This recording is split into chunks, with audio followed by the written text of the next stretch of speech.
Hello and welcome to this week's Forex Outlook here at xm.com. I'm Andreas, your investment analyst, and I'm here with my colleague Rafi Boyajan.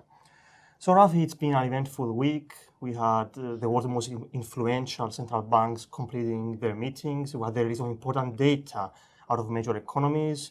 We also had the US-North Korea summit. We have trade deliberations on the background as well. Overall, the dollar is standing taller on the week, having massively gained yesterday on the back of dovish ECB, at least relative to market expectations. What's your take on things, Ravi? Right, so we had, as you said, major central banks meetings this week. We had the Fed on Wednesday. We didn't initially see much of a reaction in the dollar to the Fed projections, where they raised their expectations of the number of times they will raise interest rates this year from 3 to a total of 4. We, of course, did have that highly anticipated rate hike where they raised their benchmark target range from 1.75 to 2%. But the main reaction came yesterday from the European Central Bank decision. There was some doubts as to whether or not the ECB would have come to any decision this month. Some were saying that perhaps the ECB would have waited until next month to give out the details as to when they will withdraw their stimulus. But the ECB did surprise the markets when they not only gave an end date to their QE program, but they also updated their forward guidance on interest rates. So now the ECB is saying that they don't expect to raise their key interest rate until after the summer of 2019. Expectations before the ECB meeting were that they could begin raising rates by the middle of next year. So that was perceived as quite dovish by market participants. We saw a big sell-off in the euro. It fell to a 2-week low. The dollar index surged to a 7-month high. So now it's once again looking at the case where the Fed is the only major central bank that's actually raising interest rates. I agree with you, Rafi. And also today, we had earlier in the day, during the Asian session, we had the completion of the BOJ meeting on monetary policy. We could say that on the one side of the spectrum, we have the Fed. It's firmly on a path of normalizing policy. On the other side of the spectrum, we have the BOJ. And the ECB is somewhere in between. It could be argued after yesterday's meeting that it may be closer to the BOJ rather than the Fed. And Rafi, we also had the release of important data out of the UK this week. We also have developments on the Brexit front. What are your insights on those? Yeah, we did have a lot of the UK data. Mostly were actually negative.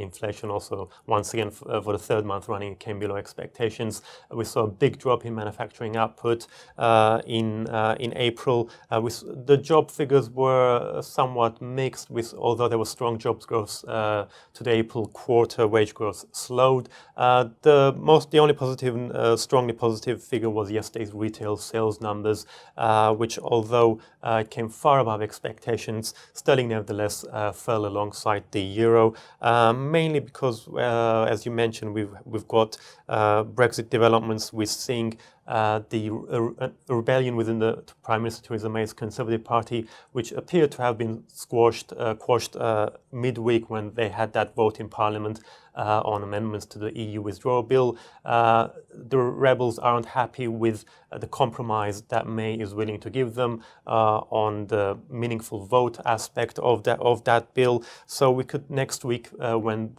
MPs will once again vote on the same bill, Theresa May could be defeated on that particular issue. So we could have fresh leadership challenge on as regards Prime Minister May. And also retail sales, they did rise, as you said, but maybe that was in part attributed to the wedding effect. And of course, I'm referring to the royal wedding.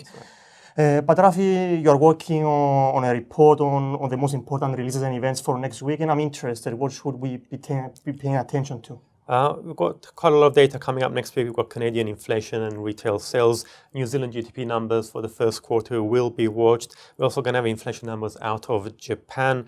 It's going to be fairly quiet in the Eurozone. The main highlight will be the flash PMIs for June. US is also going to be quiet. We're just going to have housing data as the main numbers to watch. But we will have a Bank of England policy meeting that will be interesting, especially after the recent sort of mixed data, as well as doubts about the strength of the UK economy. But also we have that OPEC meeting coming up, where it is expected that OPEC and the non-OPEC alliance led by Russia will agree to ease the output restrictions, and we could see quite a bit of volatility in oil prices. And before we close, Rafi, I should say that it's expected that by the end of the day, we might have an update on the trade front. The Trump administration is expected to release a list of Chinese products imported into the US that may be subject to increased tariffs.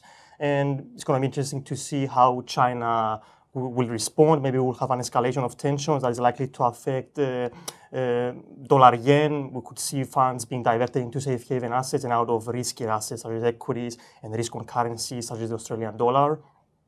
Thank you very much for your analysis, Rafi. Thank you everyone for watching and have a great day.